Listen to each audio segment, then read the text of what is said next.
Hi, I'm GM Atank. This is the How to Make This Horn Devil, Nolzur's Marvelous Miniature Horn Devil by WizKids. That's the finished product here. We're going to go over painting and the base as well, how I made it. And if you want to check the episode out, episode 66 of Paint to Life Malegon, the link is here or in the description below. So, this is a horned devil. Pretty cool model. It's got a flying plinth, and we're going to take that into consideration. This is my inspiration picture that I'm going to work from for color scheme. It's right out of the Monsters Manual in 5th edition.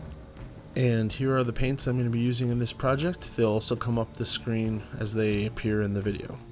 So, this particular horned devil's wings are pretty curled out of the box, so using a hairdryer, or in this case a nail dryer, you can heat up the plastic and then submerge it in cold water, as I kind of show here, to re-curl them to a better position. There are also some pretty wicked seams, as you can see in there, on his thigh and his hip. I'm going to be filling that in with green stuff coming up, and you can see in the finished product, that same area, it looks a little bit wadded clay, but that's the repaired seam. So using green stuff, you can get some from Army Painter. If you've never used it before, you just mix the yellow and green, blue section, and I've used liquid green stuff quite a bit before in my other Paint to Life videos, if you've watched Paint to Life. I'm just recently starting using green stuff itself, especially when there's a pretty deep hole. I find that the liquid green stuff, as I'm filling it in, it gets a little wet and sinks a little too much, and there's still a crack behind. So now I'm using actual green stuff, rolling it out into teeny little ropes or like snakes, and using these silicone sculpting tools to push it down and form it with a little bit of water. You can see here I'm putting it around his shoulder or his arm there, pushing it down with an X-Acto blade just so it fills in that gap, and then these silicone tools again with a little bit of water to shape it. And the tools are very inexpensive. You can get them at hobby stores like Michael's. Depending on how important it is for you to have these mold lines filled, there's someone behind the horns there. I'm putting some. It works very well, and the different tools, you can really smooth it out. In the finished product, you can't even tell. But if all you're doing is putting for tabletop and these sorts of things don't bother you as much, then you can completely ignore this step. Just remember though, paint will not seal even the smallest crack. It will dry and the crack will be visible once it's painted. So now that he's all filled in, let's take a look. He's got a clear bit here, the top of his spear, of that pitchfork. So I'm going to put a liquid latex on it, and that's what it looks like when it dries. That'll just prevent the fork from getting paint on it and keep it clear when we're painting the model.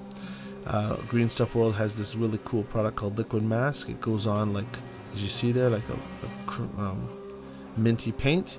It dries clear, it protects it. So I'm starting with Hobgrot Hide, again following the paint scheme of the 5th edition Monsters Manual. Applying it with an airbrush, just lightly building it up to get to the sort of color that I'm looking for. Hobgrot Hide is a relatively new, one of the newer Games Workshop paints that they released. That'll be his main skin. Now for the inside of the wings, I'm going with a Deathclaw Brown. This is sort of an orangey brown, so it kind of gives the appearance of like a leathery but also fiery color scheme to go with the yellow. Now I'm using the airbrush for ease of use, and since I have it, if you don't have an airbrush, these would paint on just fine. The tops of the wings are going to be done with Xandri dust. Again, the airbrush just simplifies it and makes it a little easier for me. If you don't have an airbrush, a paintbrush would work exceptionally well as well. I didn't do much detail on the wings that a brush couldn't have handled just as well. So now we're moving into a Gorthor Brown, just to go down like these bony protrusions where there's a bone inside there pushing the wing webbing out. I'm just freehanding it with the airbrush and the tips. Unlike a dragon, these wings are very smooth and simple. So let's go down those ridges with this darker brown, like so. And finally, I put some Skeleton Horde in my airbrush, and I'm spraying it on here. It's a little darker. This gives you darker areas, and of course I'm putting these little spots on his wings, just like there are on the Monsters Manual. just to give it a little bit of detail. They're not burn marks. I don't know if they're spots like an animal would have spots, but using the contrast paint to do this, the skeleton horde, it remains transparent, and the more I put on, the darker it will be. A little bit of shading inside the wing with it for the same reason. And as you can see, the wings have opened up a bit since you saw them come out of the box, because I heated them up and then dunked them in that cold water. Okay, next up, looks like we're going with the same skeleton horde on top of the yellow that I had done for the skin. So this, where I apply it on the shoulders, it's going to darken up the knees, the outer thighs. It builds up nice and transparently, so the more you put on, let it dry, put a little more on, let it dry, and now I've got my tones. I also put on the horns, but later I'm going to paint those horns again with the darker brown. But for now, the buildup of that skeleton horde is working just fine.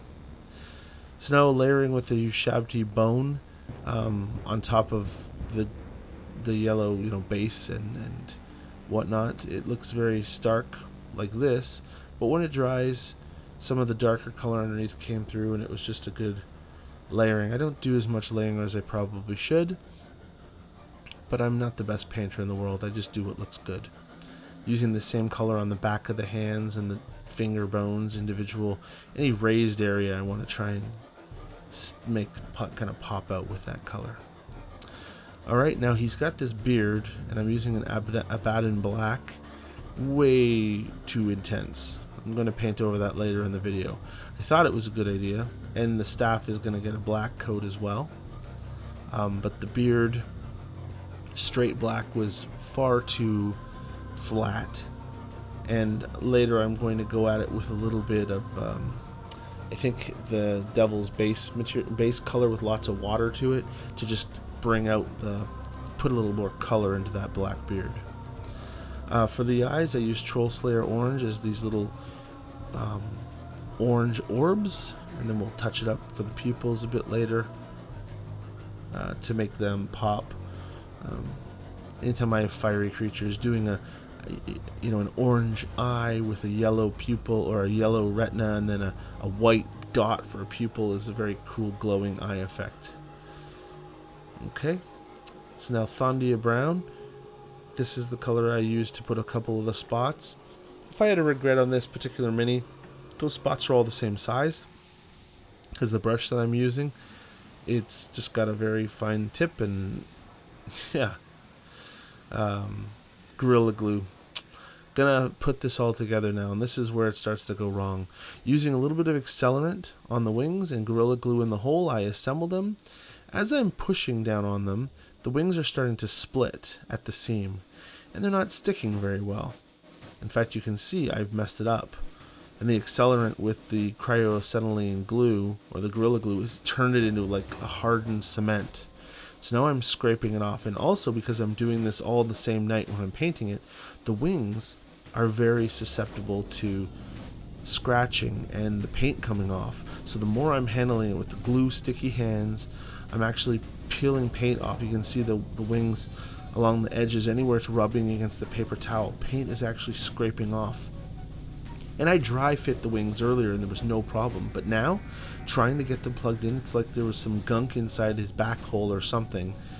So I'll try again. A little more glue, a little more accelerant, scrape some of that around with the toothpick, trying to push it in, splitting the wings. I almost wrecked this mini right here. My thumb stuck to its back, peeled the paint off in the size of a thumbprint, and it was at this moment, as I'm pushing down, trying to get that to stick, I almost ripped it in half, and this video never would have been made. But I chilled out a little bit and got back to it when I was calm. And now here I am pulling that liquid latex off the top of the pitchfork. As you can still see, it's clear underneath, which is cool. And he is glued. See the bottom of his wings there? The paint is missing. I'll have to touch up a lot of that later, and I ended up doing that. So now Cassandoro Yellow, it's a shade onto the pitchfork, just so that it dries nice and yellow, and then I'll build up a red and I'll build up an orange to give it the tonal effect. So here's the Hobgrot hide on his beard with lots of water, so it almost like a transparent. Doesn't completely turn the beard yellow, but it does make it less intense black, as I was talking about earlier. So now I'm adding a Griffhound orange, to the bottom and midway up the pitchfork, and then some Carroburg Crimson down below, just at the base, so that all three kind of blend together to look like a fiery fork. Now this is some Uriel yellow. This is some optical lighting, because he's going to be floating over this lava pit, so I'm literally spraying direct yellow onto the bottoms of his wings, the top of his knee, and a little bit on his staff as well, and some Troll Slayer orange as well, to add to that yellow, to give it like a yellowy orange color. There it is. And again, the idea that this guy's going to be floating over top of a lava pit is why it's getting this splash of OSL, objective source lighting, at the front. Now I'm using this hard metal object to put a couple dots of white paint on his eyes, and phalanx yellow, and then a little dot of white on his teeth. This is white scar. I don't have the tag up, but white scar for his teeth. Sometimes I like to use knives and hard things to put paint on really hard to access areas instead of a brush. So my guy's finished. He's just chilling, having a bud. This is the foam nular I'm going to be using. So I put him on there to feel it out. So there's a disc, which would be about the size, and I'm going to cut this because I don't want to make it too much bigger than the actual foam or disc. So I'm going to square this piece off with my ruler, and I want to try and slope it. So I'm using my foam cutter to kind of get a sloping angle, because I want it sloped down to like a lava in front of him. And then I cut the front off, because then I have an idea. What we're going to do is we're going to make a bunch of squares that are all different heights, like cracked earth. Oops, that one got messed up. So I'm cutting these squares. I'm going to have, I guess, 9 squares, 3, 6, 9, and then the slope down to the lava. This is a great idea. Yay, I did it. Look at me. Now put them back together. Ah, shoot. So now I'm struggling to recompose this picture, or this puzzle, out of these little pieces that I cut. And it was time. I mean, this is time lapse. This was probably like 15 minutes trying to rebuild. So if you're ever going to do something like this in the future, 1, maybe don't, and 2, definitely keep track of them as you pop them off, so you don't have to reassemble the damn puzzle. And I shouldn't say don't. I would have done some things slightly different, because the cuts are so straight, and I don't know that that's going to happen. But as you can see now, I'm writing numbers on them, 1 through 9, or whatever, 11, 12, 1 through 12. Math is strong. Because now I have them. That's going to be my base, and those are going to be the plinths that rise up, right? So how do we do this? Well, I got to paint them all. You can't use spray paint on that polystyrene. It will melt. The accelerant in the spray paint will melt the foam. But if you have an airbrush, you can use an airbrush to spray paint them. If you don't have an airbrush, you can also do this Mod Podge and black craft paint, like a Black Magic Craft recipe, where you take a Mod Podge, a little bit of craft paint, mix them together until you get this chocolatey, I call it like a chocolate syrup covering. The ratio is kind of unimportant. What matters is the Mod Podge seals the piece and the paint turns it black.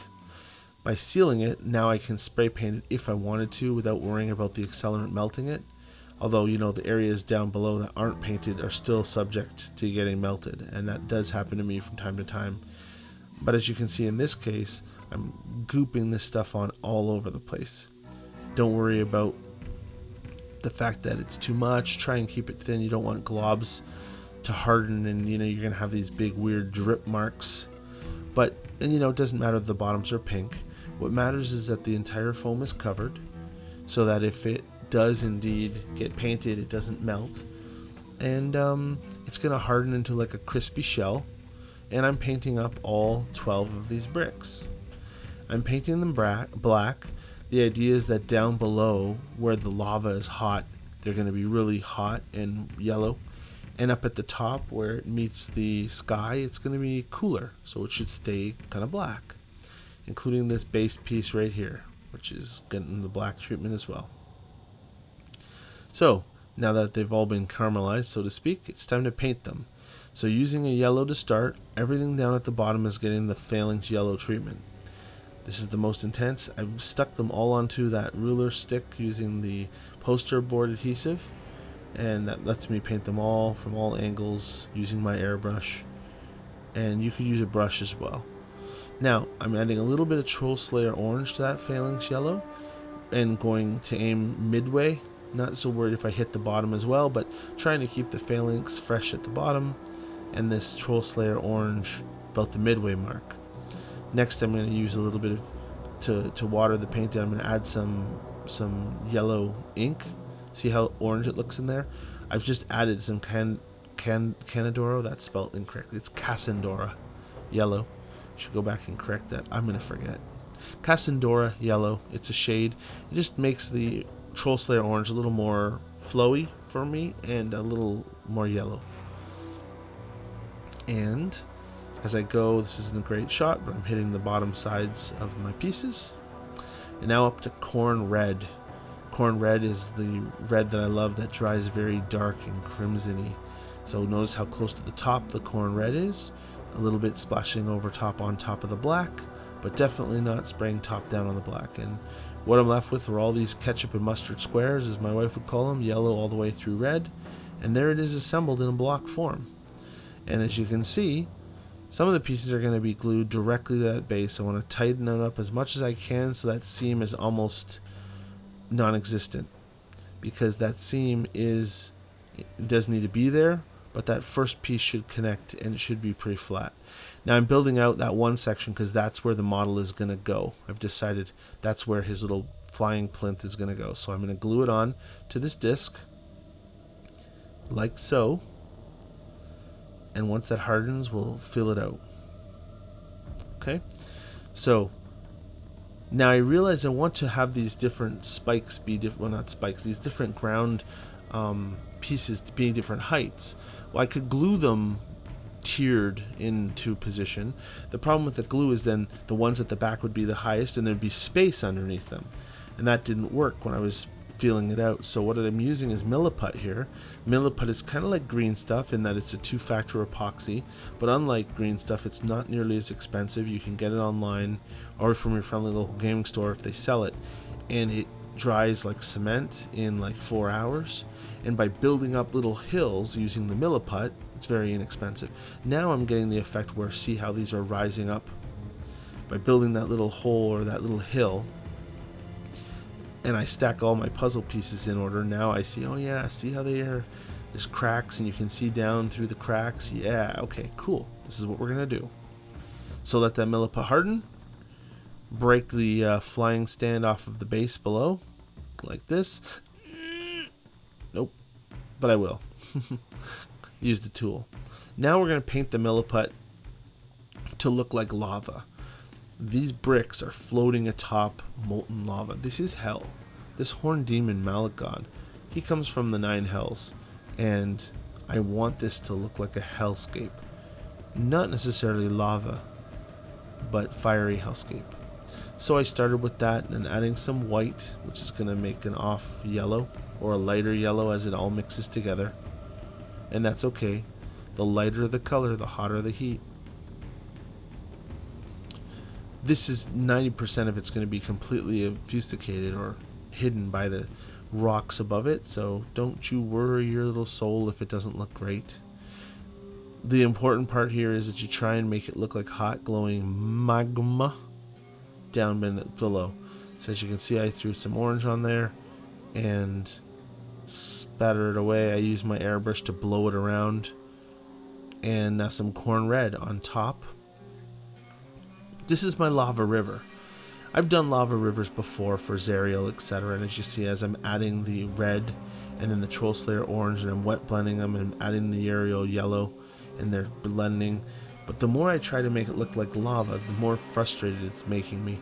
And the more I realize, as you can see here, it starts to look like fire. Not even lava. It looks like a raging fire. I guess lava wouldn't look like that at all. I mean, I've done lava before. Maybe I was starting with lava. But the more I painted it, and as you can see, I use my airbrush to push the paint around with the air. But now I'm mixing it together, and it looks kind of like light orange, kind of mustard in the middle there, or baby puke. So, I don't know what the... I think this video is a little out of order. The flying plinth here, I'm just going to drill a hole in the bottom because this is not going to be able to just be glued in. You're going to have to screw it in with paper clips. So if you're ever trying to attach this, you use a little hand drill, you drill some holes, you glue a paper clip in to the holes and snip them off. And now we're back to this. Now from a sponsor. So as again, I'm working on the phalanx. I'm trying to make the yellows look brighter near the base and less hot the higher up we go because there's a lava pit. But as I do this, I start to see a two-dimensional painting of fire. Now, I'm no artist, but the more I played with it, the more it looked like flames instead of lava. So I just said, to hell with it. Let's just make it a two-dimensional fire. I mean, you're in hell. There's going to be fires burning all around you. Yes, there's lava, but maybe underneath our floating rocks is the lava. Maybe this is a big fire right in front of the Horn Devil Malegon. So, here we are. And I'm doing my best to paint fire. And there's the finished lava base underneath. Bob's your uncle. Now it's time to start gluing our pieces together. They're still numbered, so I know which order they go in. And I'm putting them down. And they are glued in place, as you can see when looking top down between the pieces, you can see the lava. And I mean, it's hard to take pictures of this.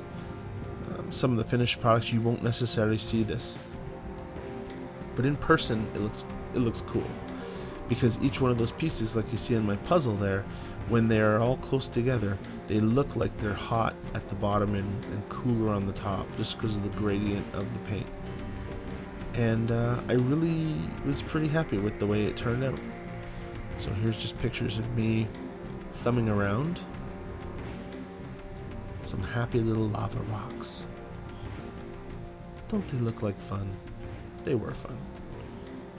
And I still have something to do to this, which was a bit of a gamble, because I think they look great like that. And I could have left them just like that, where they're blacky red on top, and I think that looks spectacular.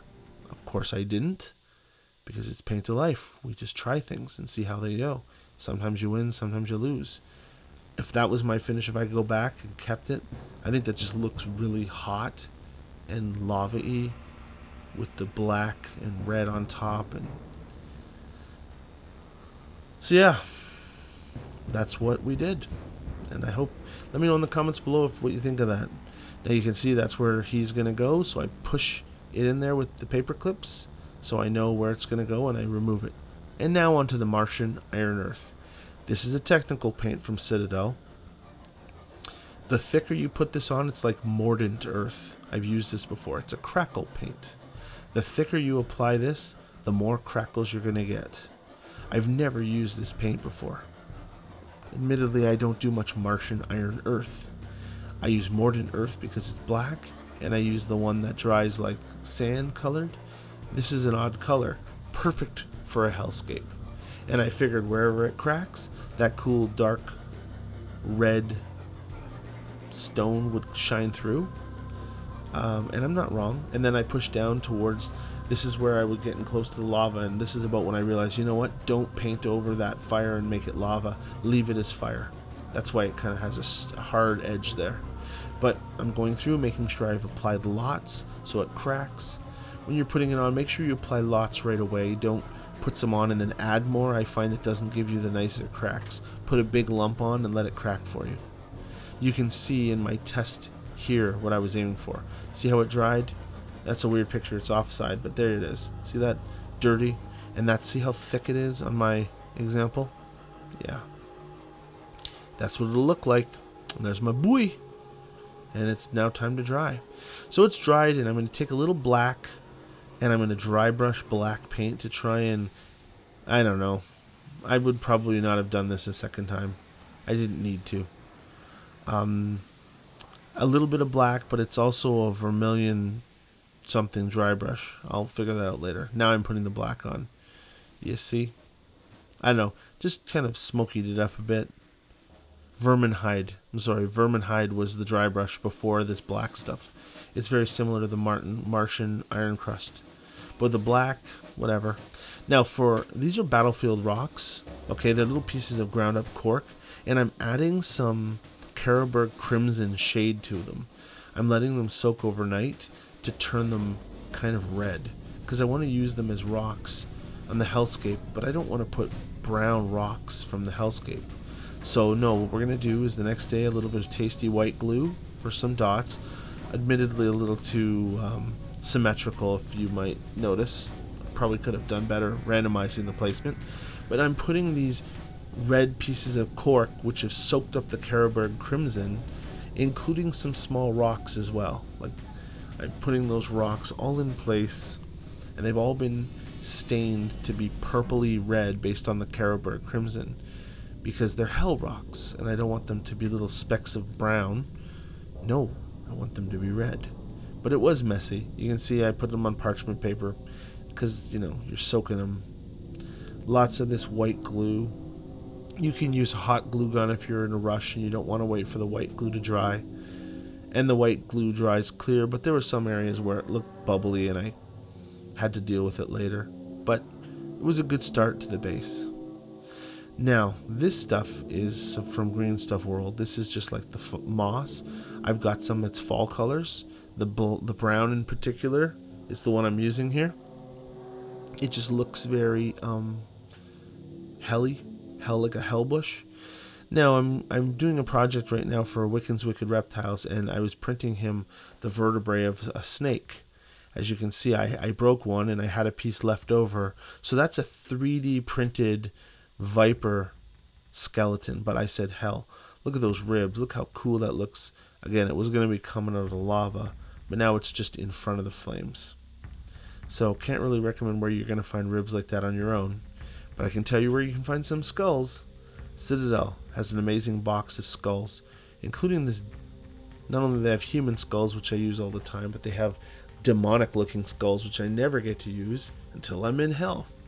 So one of the skulls I'm about to put down right there, see at the front? Yeah, let's put that one there. It's kind of like a goat skull. Use a little crazy glue, put it into place with some tweezers, hold her down, and then at the front, that other demonic looking skull right in front of the ribs. Very cool. So a little bit of crazy glue to hold down things that aren't sticking or that you're sick of waiting for the white glue to dry. And another couple human skulls here and there and everywhere. Let them seal. And yeah, that's pretty much it for the hellscape. Oh, a couple more of those broken ribs off the viper skeleton further up on the print, just lying around, and a couple tufts. We're gonna get tufts in there too, not too many. What's that? That's a piece of charcoal actually from a fire as well. I didn't put a placard for it, but yeah, there it is, piece of charcoal. There's another one. Okay. So now we're going to paint that devil skull a Griffhound orange, because I don't know, I guess devils and demons have bones that are orange. Sure. And the one up front, a little skeleton horde on top of it, and also the bones beside it, the ribs. They were primed in a wraith bone, and now I'm adding the skeleton bone also on the ribs to give them much more of a earthy brown color. Not sure if I capture this on camera, but as much as I did the OSL, objective source lighting, for the horn devil, I will also brush a little bit of yellow onto the ribs and the skull up front. You know, just because they're so close to that fire. Now those skulls I put down, I primed them with some wraith bone. There's 3 human skulls there, and there. Once they are done with some white, I'm going to then apply my, oh yeah, black. That's an odd color for skulls, isn't it? Black Templar. I guess I figured in hell, you know, if there's human skulls lying around, they were probably burned. So I add black. Don't know if I like that or not. Let me know in the comments what you think. Definitely makes them harder to see or detect. Notice I'm using a clear brush here to absorb some of the contrast paint off so that they're not too black. I didn't want them to turn into like black bowling balls, but let some of that wraith bone show through so that they still look like they were a one-time bone. And now some deadland tufts There's some red tufts also, which would have looked good, but I was kind of sticking more with the browns and blacks instead of more red. Alright, so here's a finished video of the final project. You can see the rocks, how they all connected. See, it's kind of hard to see top down in there, but there's the OSL lighting on the front of the ribs and the skull in the front and on the tips of his wings.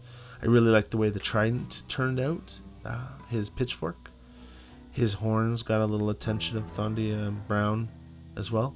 I'm also lighting it with a red light in this particular shot just to help amplify the fiery colors. It's kind of a cheat, but it's fun to do once in a while. That's why he's glowing red right here. And the flying plinth is glued in with those paper clips so it won't come out. And there he is, Malegon the Merciless, from Paint to Life, episode 66. So if you want to learn the story of Malegon the Merciless, you can check out the link at the beginning or in the description below.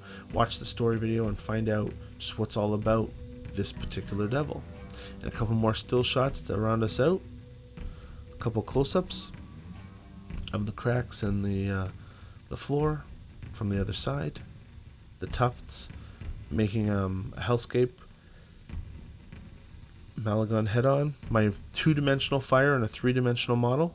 And the OSL on the front of the model and his wings to make him look like he's burnt. Or not burnt, but like in front of a glowing fire. Alright. Those spots turn out pretty cool. On his wings, I thought.